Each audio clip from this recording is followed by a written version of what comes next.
Assalamu alaikum warahmatullahi wabarakatuh.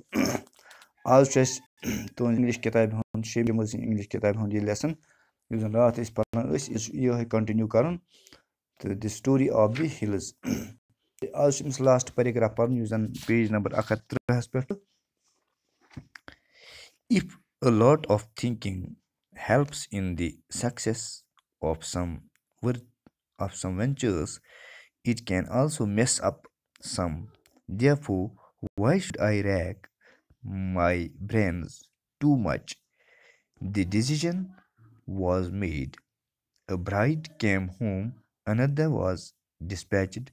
Santu got a wife, and Patu got her own household to look after. What did little Patu know? That that household would be her prison. What did she know of the world and of life?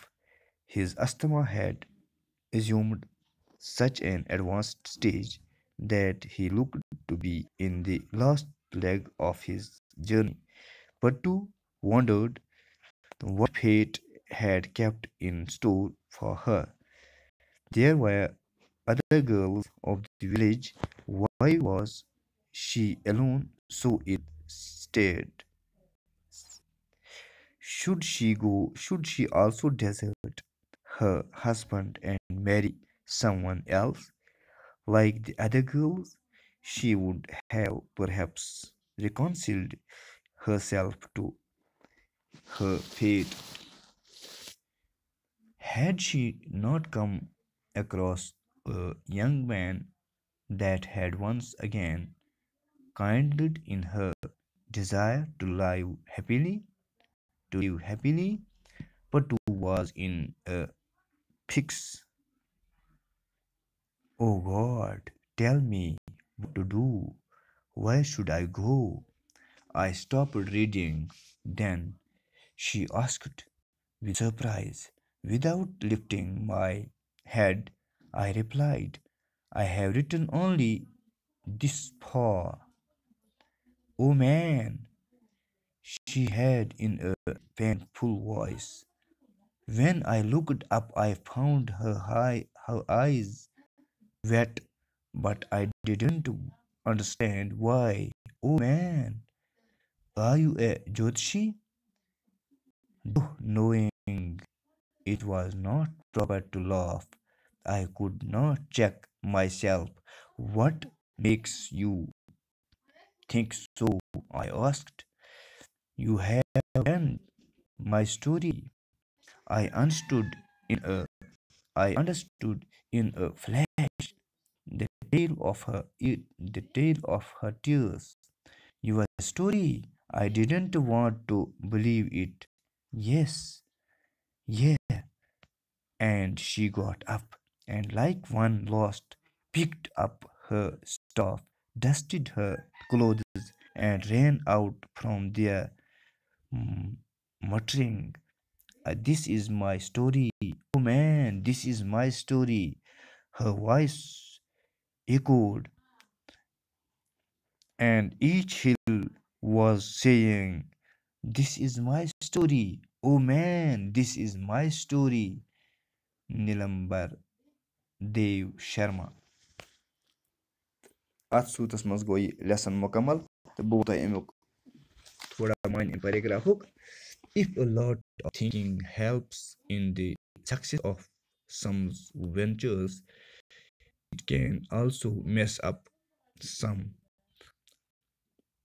अगर ये lot of thinking मतलब सोच आसे help कर कि कुछ कामयाबी मज कुछ वेंचरन मज मतलब कामयाबी वेंचरन कामयाबी मज तो तेल क्या मतलब फतूहात आसान या वेंचर्स आसान या मतलब जिंदगी हंद मामलात आसान तमन मज अगर आसे अम सोच हेल्प करान it can also mess up some ये हेके तेल थोड़ा therefore why should I act my brain too much because कर मगज खपई पानस the decision was made दवान फैसला आव करन a bride came home तो नौश हसा आई घर Another was dispatched. Biak I Kadn.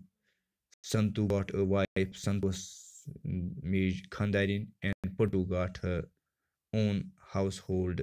The Putus to Benya Panun Gar to look after is to look after Karan was. What did little Patu know that her household would be her prison?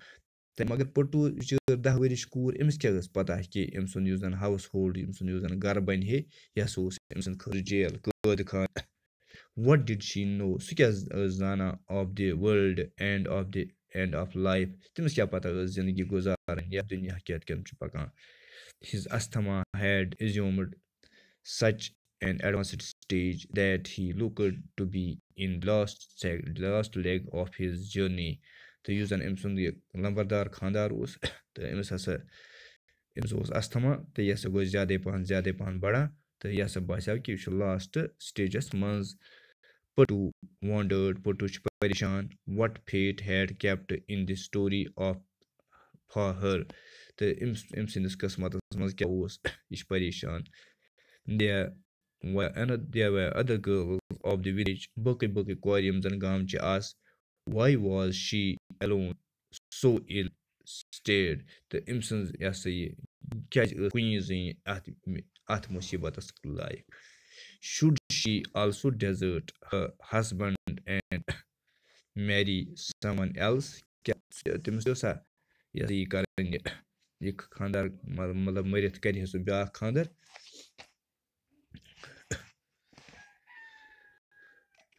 like the other girls باقین زنین ہند پٲٹھۍ اَدٕ باقین کورٮ۪ن ہٕنٛدۍ پٲٹھۍ کیٛاہ باقین کورٮ۪ن ہٕنٛدۍ پٲٹھۍ ہیٚکہِ نہٕ سُہ she would have perhaps reconciled herself to her fate سۄ ہسا ٲس پنٛنِس اَتھ یہِ ہسا یہِ reconcile کران پنٛنِس قٕسمت سۭتۍ بِچٲر وۄدان had she not come across a young man that had once again kindled in her desire to live happily क्या सो हेक्या ना बिचोर जवान खार षंडित जवान नफरत सत खांदर कर पन जिंदगी असल पे गुजर खुशी सान पट्टू वाज इन फिक्स मगर पट्टू फिक्स तमिस कर अति ओ गॉड तो सह खुदा सबस कुन पन्निस यस पन्निस महबूब पन्निस खुदा सब कुन क्या पन्निस लॉर्डस कुन या पन्निस गॉडस कुन क्या दुआ करना दपान oh God tell me what to do भाई मेन खुदाई मे वन बह क्या कर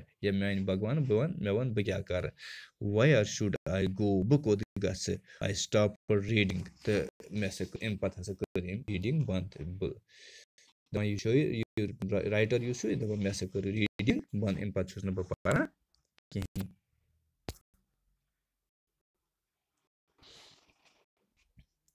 then she asked with surprise अम हसा प्रुस मे बड़ हौरनी सान without lifting my head میون कल थोद तुलने बगैर I replied मे सा I have written only this far मे युत तान लिखमुत oh man I नफर she had in a painful voice मे सा बड़ painful आवाज मज when I looked up I found her eyes wet यस मे अम्स कुन नजर कर अम्स हसा अछन मज अद आस अम्स but I didn't understand why मगर मे सा समझ कि क्या ओ मैन ऐ नफर आ यू a ज्योतिषी क्या छु छुका ज्योतिषी दुह knowing it was not proper to laugh दपान इन सो जान कि मतलब आसन जायज कह यम सात I could not check myself मे सा पनस पनस चेक करित कह what makes you think so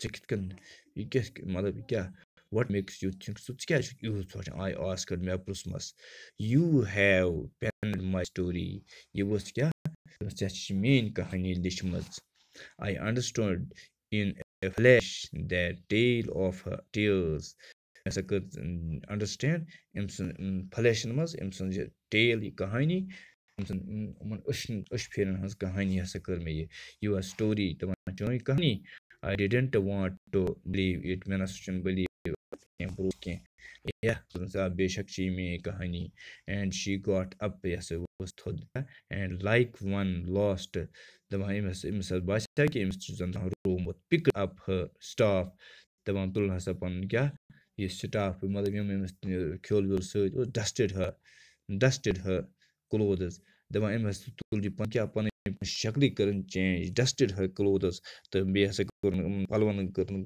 پَلو بَنٲوِن گرد and rain out from there تہٕ ؤژھ ہسا ژٕج اَتہِ مَرِنٛگ آے دِس اِز ماے سٹوری تہٕ یہِ وَنان کیٛاہ دِس اِز ماے سٹوری یہِ ہسا چھِ میٛٲنۍ کہانی یہِ ہسا چھِ میٛٲنۍ کہانی